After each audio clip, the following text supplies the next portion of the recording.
Now, many spiritual and physical practices have their point of view on what's important and what you should do. And on that basis, you could get into arguments about what's better and worse, and some of them would be valid and some of them would not be. But now I'm going to give you what the thing in Taoism is. If you look at what is happening in Tai Chi, if you look at what is happening in every form of Qigong, you look at what is happening in Taoist meditation, what's happening in Taoist yoga, when you look at what is happening in all their body work systems with Qi, there is a term they use in China that what the big point is. And they call it the golden thread. And they call it golden because gold was always the symbol for something that was incredibly valuable. Okay? And they called it thread because if you want to have thread go out a very, very long distance, if you pull on it too light, it will simply crumple up, and if you pull on it too heavy, you'll break it. So there's something in the middle. And that thread is what they say that goes through your Qi and your mind. Now, Taoism has an idea of what in English we could just call the continuum. That everything in the universe is completely connected, even though it may not seem that way.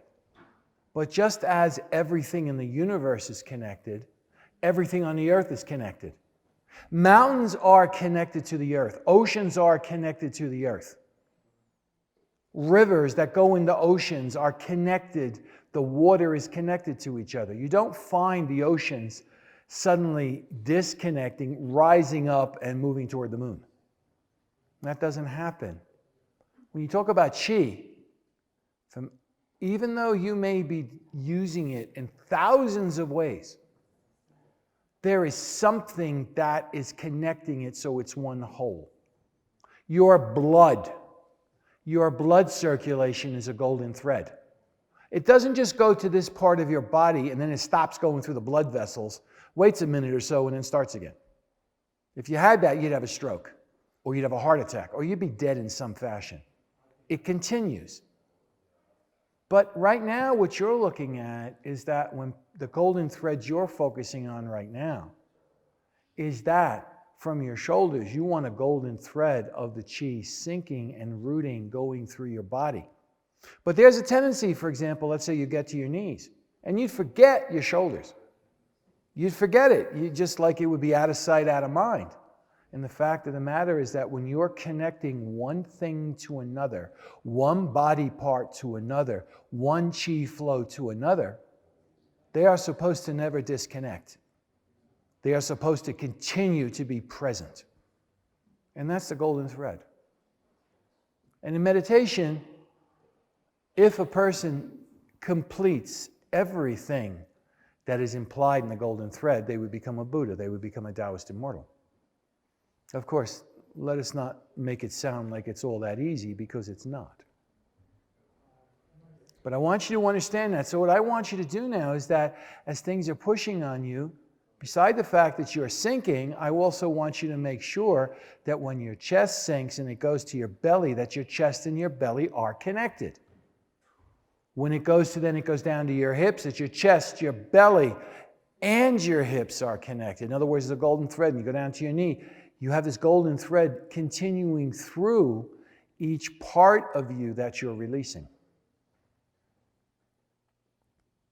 And this requires a very interesting thing.